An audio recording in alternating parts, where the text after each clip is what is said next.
संयोजक यौगिक में आयुपेशी नामकरण के बारे में जानेंगे, उनके रूल सीखेंगे और फिर उनके क्वेश्चंस भी करेंगे हम लोग। ठीक है, तो हम लोग के पास जो ये इनके रूल है एकदम सिंपल भाषा में हमने आपको ये रूल समझा रखा है। ठीक है, कि जितने भी इनके रूल है या उसमें जो जो भी काम आएंगे हम अपने तरफ से भी उनको रूल या पॉइंट ये सब बना करके उनको हम एकदम सिंपल देसी भाषा में आपको यहाँ समझा देंगे। ठीक है, कि किस प्रकार से आपको आयुपेशी नामकरण करने में कोई भी दिक्कत नहीं होगा। किसके? उपसंयोजक यौगिक या कोऑर्डिनेशन कंपाउंड कह सकते हैं आप, या उनको कॉम्प्लेक्स कंपाउंड कह सकते हैं, उनके नामकरण में मैंने हिंदी और इंग्लिश दोनों में उनके रूल्स लिख रखे हैं। यहाँ पे हम एग्जाम्पल के उनके एक एक करके उनके रूल को उनके एग्जाम्पल के द्वारा हम यहाँ पे आपको समझा देते हैं। ठीक है, देखिए ये बोर्ड के पॉइंट ऑफ व्यू से भी इम्पोर्टेंट है, 12th बोर्ड के पॉइंट ऑफ व्यू से भी इम्पोर्टेंट है, या आप कॉम्पिटिटिव एग्जाम दे रहे हैं उनके भी पॉइंट ऑफ व्यू से इम्पोर्टेंट है। वहाँ भी आयुपेशी नामकरण पूछते हैं, चाहे वो नीट वगैरह हो उसमें भी आयुपेशी नाम पूछते हैं। ठीक है, तो हम उसके हिसाब से आपको बता देते हैं। देखो पहला नियम ये कहता है कि यौगिक के नामकरण में पहले धनायन का नामकरण करते हैं या फिर ऋणायन का नामकरण करते हैं। In naming compounds the cation is named first and then the anion. अब देखो मतलब कि यौगिक में अगर हम एक एग्जांपल लेकर के इसमें बात करें तो देखो मान लो ये एग्जांपल हमने आपको दिया हुआ है K4FeCN का होल 6। इस तरीके से एक संकुल का नाम आपको दिया गया है कोऑर्डिनेशन कंपाउंड का। अब देखो इस संकुल में दो पार्ट आपको मिलेंगे, एकदम सिंपल साधारण एकदम देसी भाषा में समझ लो इसको। दो इसमें दिए गए हैं, एक तो ये बड़े वाले ब्रैकेट में एक चीज है और एक इस बड़े वाले ब्रैकेट के बाहर आपको यहाँ पे दिया हुआ है। अब देखो इसमें दो पार्ट मिलेंगे आपको। ये बड़े वाले ब्रैकेट में जो है ये पूरा ब्रैकेट जो है या तो वो धनायन हो सकता है या तो वो ऋणायन हो सकता है। ठीक है, और अगर ये बड़े वाले ब्रैकेट धनायन हुए तो बाहर वाला ऋणायन होगा और अगर ये ऋणायन हुआ तो बाहर वाला धनायन होगा। अब देखो हम जनरली जितना भी आयुपेशी नाम देखोगे उपसंयोजक यौगिक में तुम अंदर वाले का डायरेक्ट पता नहीं कर पाओगे। बाहर वाले हमारे जो धातु या अधातु या जो भी होते हैं मेटल या जो भी एलिमेंट होते हैं उनका हम पता कर लेते हैं कि वो कैटायन है कि एनायन है, धनायन है कि वो ऋणायन है। तो यहाँ भी आपको देखने को मिल जाएगा कि जो आपका यहाँ पे पोटेशियम दिख रहा है ये पोटेशियम धनायन होता है क्योंकि पोटेशियम में +1 आवेश होता है, ये आप जानते होंगे। तो अगर ये पोटेशियम धनायन है तो ये संकुल हमारा हो जाएगा क्या? ऋणायन।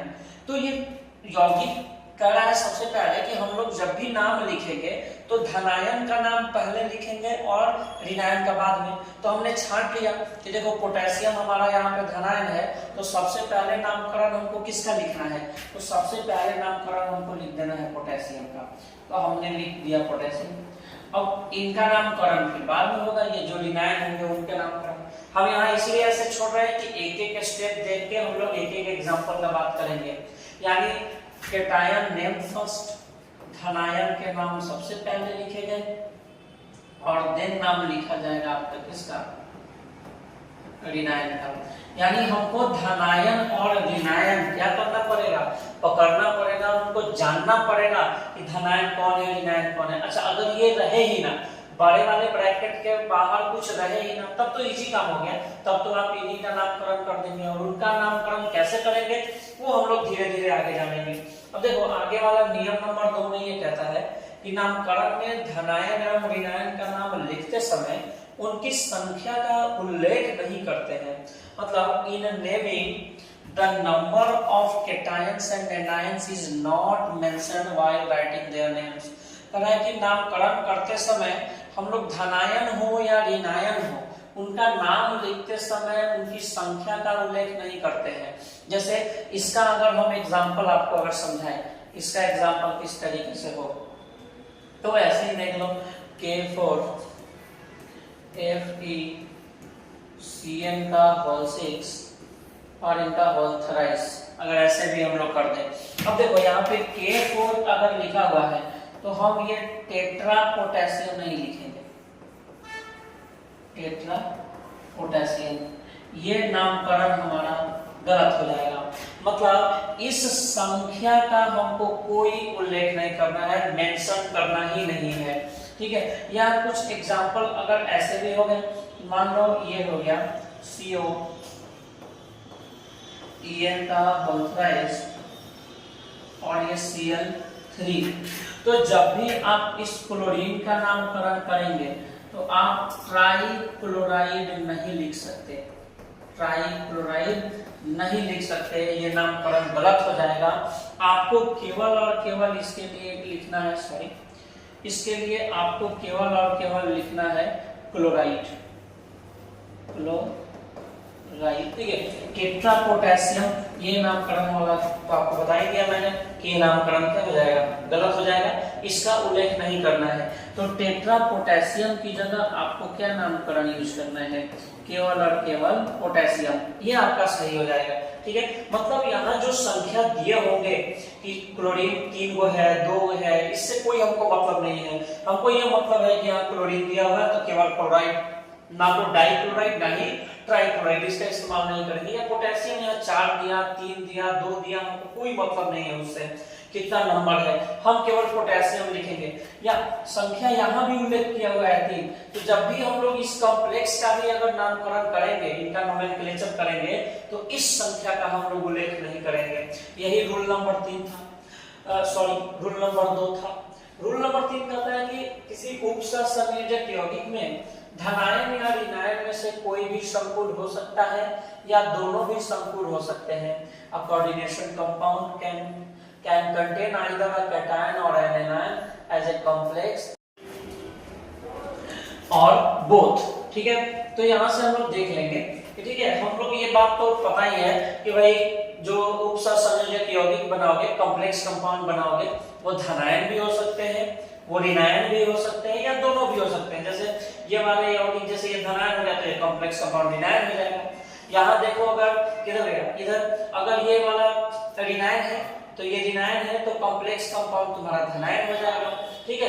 या ऐसा भी हो सकता है कि दो कॉम्प्लेक्स दे देंगे, ठीक है ना, दो कॉम्प्लेक्स दे देंगे, एक कॉम्प्लेक्स धनायन हो जाएगा तो दूसरा मान लो ये धनायन हो गया तो एक कॉम्प्लेक्स क्या हो जाएगा, ऋणायन हो जाएगा। इस तरीके से ये ऑप्शन ऐसे भी आ सकते हैं। अब देखो नियम नंबर 3 तक हमारे कुल इस प्रकार के नियम हैं। अब हम धीरे धीरे ये पता करेंगे कि किस तरीके से धनायन का नामकरण करेंगे, किस तरीके से ऋणायन का नामकरण करेंगे। अब हम लोग वो बात करने जा रहे हैं, ठीक है।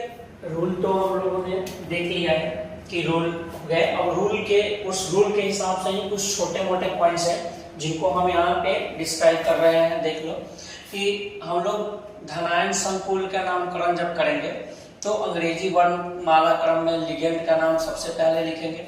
अंग्रेजी वर्णमाला क्रम करने का मतलब अल्फाबेटिकल ऑर्डर है कि एमीन है, अगर मान लो कोई एमीन है और कोई साइनाइड है तो एमीन ए से स्टार्ट होता है तो उसका नामकरण पहले करेंगे, और साइनाइड सी से स्टार्ट होता है तो उसका नामकरण बाद में करेंगे। ये इसका मतलब है। लिगेंड का नाम लिखते हैं, इसके बाद केंद्रीय धातु परमाणु का नाम लिखते हैं, इसके पश्चात छोटे कोष्ठक में धातु परमाणु की ऑक्सीकरण अवस्था वो भी रोमन अंक में लिखते हैं। हमने इंग्लिश में भी लिख रखा है इसके नीचे, when naming a cation complex first right the name of the ligand. देखो ये कहना क्या चाहते हैं कि सबसे पहले हम लोग नाम लिखेंगे लिगेंड का, लिगेंड का नाम सबसे पहले लिखेंगे, ठीक है। और लिगेंड का नाम लिखने के बाद हम लोग केंद्रीय धातु परमाणु को लिखेंगे, केंद्रीय धातु परमाणु या सेंट्रल मेटल एटम कह सकते हैं। केंद्रीय धातु परमाणु का नाम लिखेंगे हम लोग, और केंद्रीय धातु परमाणु का नाम लिखने के बाद ऑक्सीकरण अवस्था उनका लिखेंगे, ऑक्सीडेशन स्टेट उनका लिखेंगे, ऑक्सीकरण अवस्था उनका लिखेंगे, ऑक्सीडेशन स्टेट उनका लिखेंगे, वो भी किसमें, रोमन अंक में। किसमें लिखेंगे, रोमन अंक में उनका ऑक्सीडेशन स्टेट लिखेंगे। ये इस कहने का मतलब है कि पहले लिगेंड का नाम लिखो। जैसे हमने आपको बताया था कि मान लो कि हम ये वाला एग्जांपल आपके सामने फिर से रख रहे हैं, K4FeCN का होल 6, कुछ ऐसा एग्जांपल आपके सामने रख रहे हैं। तो पहले तो हमको चुनना है कि धनायन का नाम लिखेंगे कि ऋणायन का, तो सबसे पहले नाम लिखेंगे धनायन का, पोटेशियम लिख लिए। अब इस संकुल का नाम करते समय सबसे पहले हम लोग नाम लिखेंगे लिगेंड का, यानी फर्स्ट में ये लिखा जाएगा। लिगेंड का नाम लिखने के बाद हम लोग लिखेंगे धातु परमाणु का नाम, दूसरे नाम में ये। और अगर धातु परमाणु का नाम लिख लिए तो धातु परमाणु ये इनका हम लोग ऑक्सीकरण अवस्था लिखेंगे रोमन अंक में। ये वाला पॉइंट ये कहने का इसका तात्पर्य ये है। धनायन संकुल और उदासीन संकुल अणु का नाम लिखते समय धातु परमाणु के नाम के साथ कोई अनुलग्न नहीं लगाते। देखो क्या है कि मान लो कि हम लोग आयरन लिख रहे हैं, सिल्वर लिख रहे हैं, गोल्ड लिख रहे हैं, ये सब हम लोग नाम यहाँ अगर दे रहे हैं इस तरीके से, कि मान लो ये जो कॉम्प्लेक्स है, संकुल है, ये संकुल धनायन निकला या उदासीन, यहाँ तो ये संकुल तुम्हारा ऋणायन है, तो कह कि मान लो ये पूरा संकुल ही, ये पूरा संकुल तुम्हारा या तो धनायन होगा या तो ऋणायन होगा या उदासीन होगा। तो धनायन और उदासीन अगर निकला तो तुम इनके नाम में कोई भी अनुलग्न का इस्तेमाल नहीं करोगे, सफिक्स नहीं इस्तेमाल करोगे, मतलब नाम के बाद कुछ चीज जोड़ोगे नहीं। जैसे ये आयरन है तो आयरन का आयरन ही हो जाएगा, यहाँ आयरन का आयरन लिख दोगे। ये एजी सिल्वर है तो सिल्वर का सिल्वर लिख दो, या इसको हम लोग आर्जेंटम भी लिख देते हैं, ठीक है, आर्जेंटम इस्तेमाल करते हैं इसका। एयू तुम्हारा गोल्ड है, इसको तुम इस्तेमाल करोगे, ऑरम इस्तेमाल कर लेते हैं इसका, ऑरम लिखते हैं एयू से, तो तुम गोल्ड या ऑरम इस्तेमाल करोगे, मतलब इनके अंत में कोई भी सफिक्स का इस्तेमाल नहीं करोगे, अनुलग्न का इस्तेमाल नहीं करोगे, ठीक है। जैसे ये आयरन का अगर हम लोग मान लो, तुम्हारा सवाल ये भी हो सकता है, आगे हम बताएंगे कि धनायन संकुल और उदासीन के अलावा अगर ऋणायन हुआ तो आयरन के जगह पे क्या लगा देते हैं, देखो आयरन के जगह पे फेरेट, एट शब्द का इस्तेमाल हम लोग ऐड कर देते हैं उनके सफिक्स में या अनुलग्न में। तो ये छोटे छोटे पॉइंट्स जो आपको नामकरण करने में हेल्प करेंगे, वो हम धीरे धीरे करके इसको क्या करते जा रहे हैं, डिस्कस करते जा रहे हैं। तो ये दोनों पॉइंट क्लियर है कि अगर हम लोग संकुल का नामकरण करेंगे तो सबसे पहले लिगेंड का नाम लिखेंगे, उसके बाद केंद्रीय धातु परमाणु सेंट्रल मेटल एटम, ये सेंट्रल मेटल एटम कहलाएगा, जो यहाँ होगा वो धातु परमाणु कहलाएगा, सेंट्रल मेटल एटम कहलाएगा। डी ब्लॉक के तत्व होते हैं जनरली, ठीक है। इसके बाद इसको हम लोग लिगेंड कहते हैं, ये छोटे कोष्ठक में जो बंद होंगे वो क्या कहलाएंगे, लिगेंड कहलाएंगे, ठीक है। तो उसके बाद हम लोग क्या करेंगे, केंद्रीय धातु परमाणु का नाम लिखने के बाद ऑक्सीकरण अवस्था, यहाँ पे ऑक्सीकरण अवस्था निकालेंगे, हम आपको बताएंगे भी जब इसके क्वेश्चन करेंगे कि किस तरीके से ऑक्सीकरण अवस्था निकालते हैं, उसके आधार पर हम लोग इसका ऑक्सीकरण अवस्था रोमन अंक में लिख लेंगे।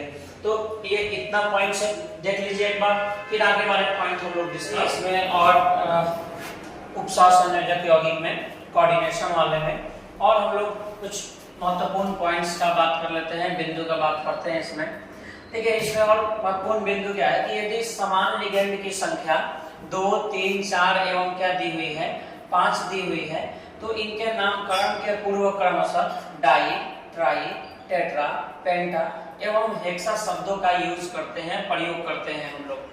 फिर इंग्लिश में इसी शब्द को हम अंग्रेजी में भी लिख रखे हैं, if the number of identical ligands is 2, 3, 4 and 5, 6, the before naming then the words di, tri, tetra, penta and hexa are used respectively। देखिए अगर कोई समान टाइप के लिगेंड दिए हुए हैं, ठीक है, तो उनमें हम लोग क्या करेंगे, उनकी संख्या अगर 2 दी हुई है तो डाई इस्तेमाल कर लेंगे, 3 दी हुई है तो ट्राई, 4 दी हुई है तो टेट्रा, 5 पेंटा, 6 हेक्सा, इस शब्द का इस्तेमाल हम लोग करते हैं यदि लिगेंड की संख्या 1 से ज्यादा हुई तो।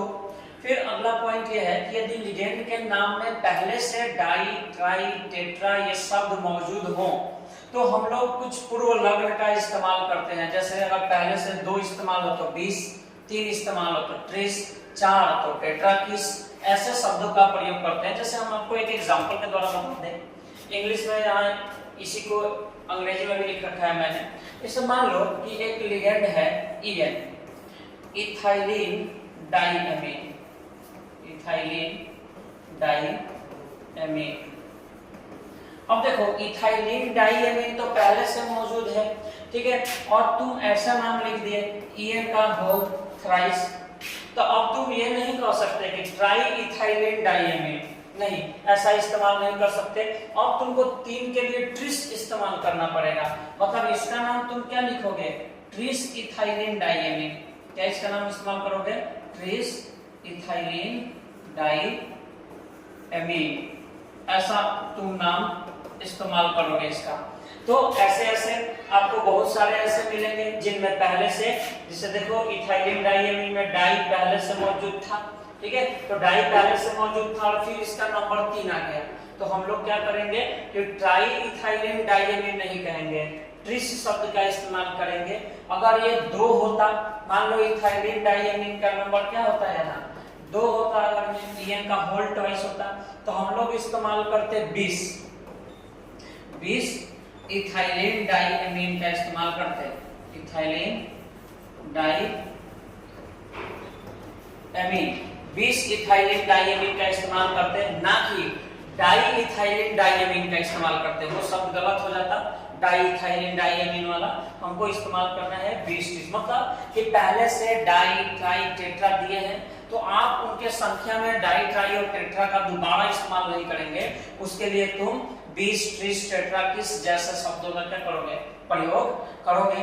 तो ये धनात्मक के नामकरण लिखने के लिए था और कुछ इसके इंपॉर्टेंट पॉइंट्स थे। अब हम लोग बात करेंगे कि अगर मान लो ऋणायन संकुल मिल गया तो ऋणायन संकुल में किस तरीके के नामकरण करेंगे, उनके लिए कुछ पॉइंट्स है, तो देखते हैं अगले वाले स्लाइड में उनका वाला पॉइंट। देखो जिस प्रकार से हमने धनायन संकुल का नामकरण करने के लिए कुछ चीजें देखी, उस तरीके से हम लोग ऋणायन संकुल के नामकरण के लिए भी देखेंगे। Nomenclature of anionic ligand. देखो अगर किसी ऋणायन संकुल का नामकरण धनायन संकुल की तरह ही होता है, लेकिन ऋणायन संकुल में धातु आयन जो उपस्थित होते हैं उसमें हम एट शब्द का केवल इस्तेमाल करते हैं। जैसे मान लो कि ऐसा है कोई नाम है आयरन, उसमें मान लो धातु आयन के रूप में है, ठीक है, तो अगर पूरा संकुल ऋणायनिक है, मतलब ऋणायन है, एनायनिक है अगर, तो तुम क्या करोगे, इसको एट शब्द लगा के इसको उच्चारित करोगे, इसको लिखोगे फेरेट, क्या लिखोगे, फेरेट, फेरस या फेरिक जो भी है, उसमें तुम 8 शब्द का इस्तेमाल कर दोगे। इंग्लिश में भी मैंने यहाँ लिख रखा है the name of an anionic complex is similar to that of a cationic complex except that the name of the metal ion in the anionic complex is suffix with 8 suffix का इस्तेमाल करेंगे।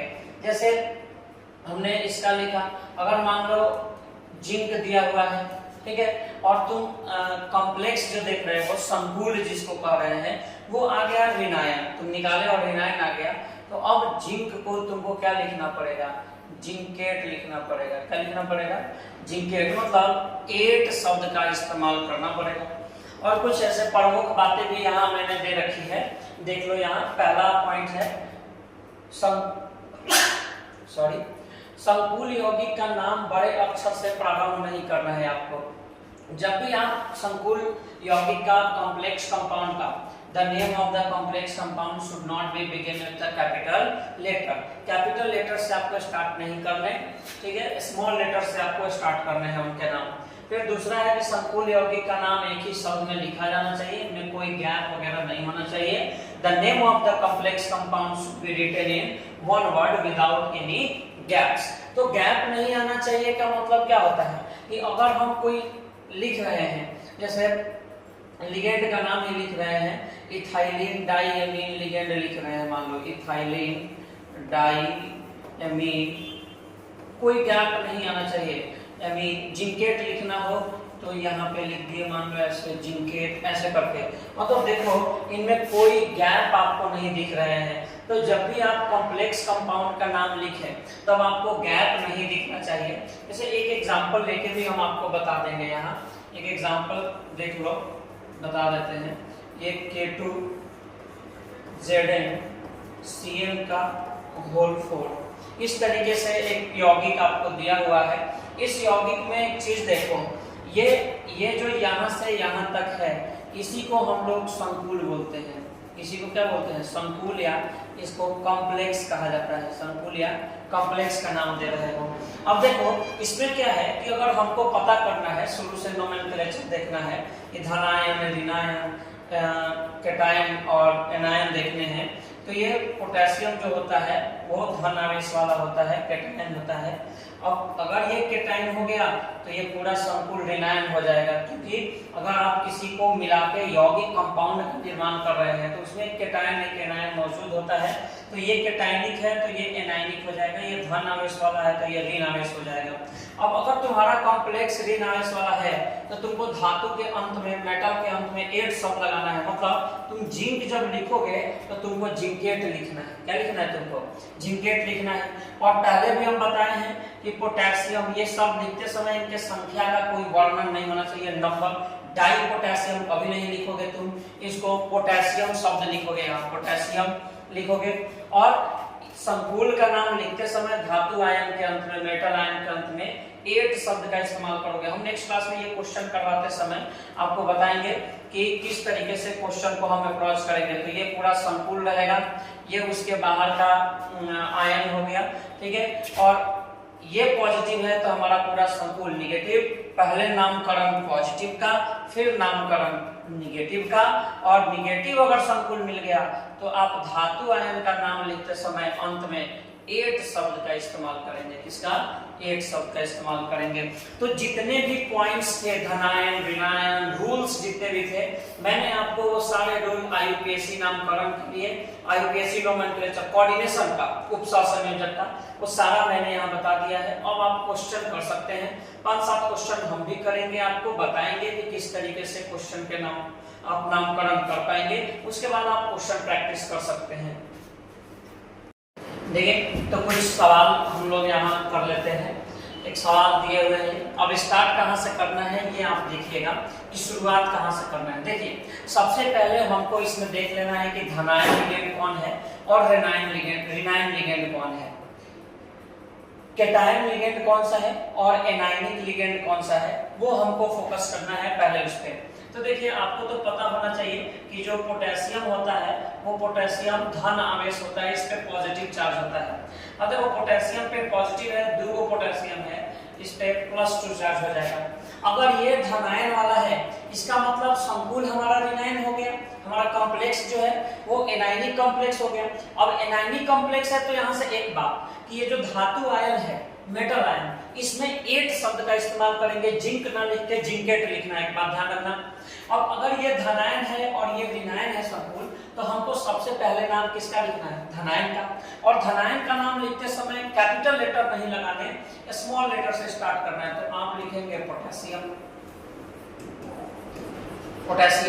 अब हम संकुल का नाम लिखेंगे। अब देखो, हम कॉम्प्लेक्स का नाम लिखेंगे तो सबसे पहले कॉम्प्लेक्स में हम लोग लिगेंड का नाम लिखते हैं। तो यहाँ पे साइनाइड लिगेंड है ये, और कितना नंबर है? 4 है। तो हम इसको कह देंगे, अच्छा, धनायन का नाम लिख के और ऋणायन संकुल का नाम लिख के गैप दे सकते हो, लेकिन संकुल का नाम लिखोगे, कॉम्प्लेक्स का नाम लिखोगे तो उसमें गैप नहीं दे सकते। तो हम इसको लिखेंगे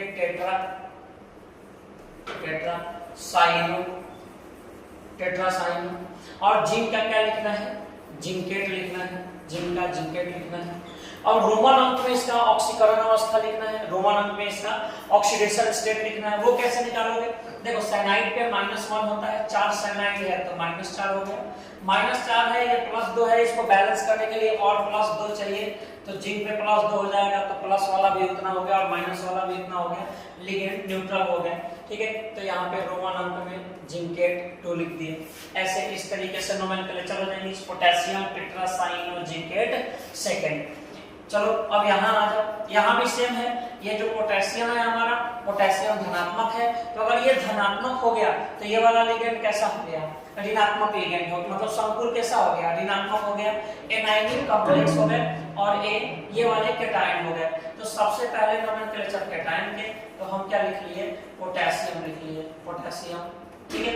इसके बाद अगर संकुल का नाम लिख रहे हैं, कॉम्प्लेक्स का नाम लिख रहे हैं, तो कॉम्प्लेक्स का नाम लिखने में सबसे पहले नाम लिगेंड का लिखा जाता है, तो लिगेंड का लिखेंगे हेक्सासाइनो।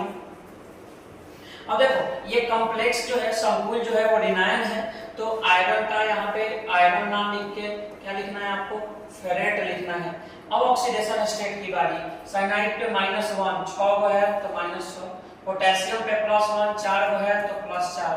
इसको संतुलित करने के लिए, बैलेंस करने के लिए और +2 आवेश चाहिए, तो यहाँ पे लिख दोगे फेरेट सेकंड रोमन अंक में, इस तरीके से। इसका भी आप ऐसे ही कर लीजिए। चलिए मैं वो वाला बता देता हूँ आपको। तो यहाँ पोटेशियम, फिर से ये धनायन हो गया, ये ऋणायन हो गया, ये कैटायन हो गया और ये एनायन हो गया। एनायन हो गया तो जिंकेट आपको लिखना है। सबसे पहले नाम पोटेशियम का, पोटेशियम, और उसके बाद आप नाम लिखेंगे इसका टेट्रा, टेट्रा। और देखिए ये OH जो है वो क्या है, हाइड्रोक्साइड है। तो हाइड्रोक्साइड का इस तरीके से नामकरण करेंगे कि आपका ये हो जाएगा आपको tetra hydroxide, tetra hydroxide, hydroxide. और फिर ये जिंकेट, गैप नहीं रखना, जिंकेट। और ये भी हो जाएगा सेकेंड। OH पे -1 होता है, 4 गो है तो -4 हो गए, ये +1 होता है, 2 गो है तो इसको बैलेंस करने के लिए 2। तो इस तरीके से आप नोमेनक्लेचर कर सकते हैं। और भी सवाल NCERT में दिए हुए हैं, आप वहां से सवाल कर सकते हैं। प्रैक्टिस के लिए आपको हर चीजें बता दी गई है। धन्यवाद।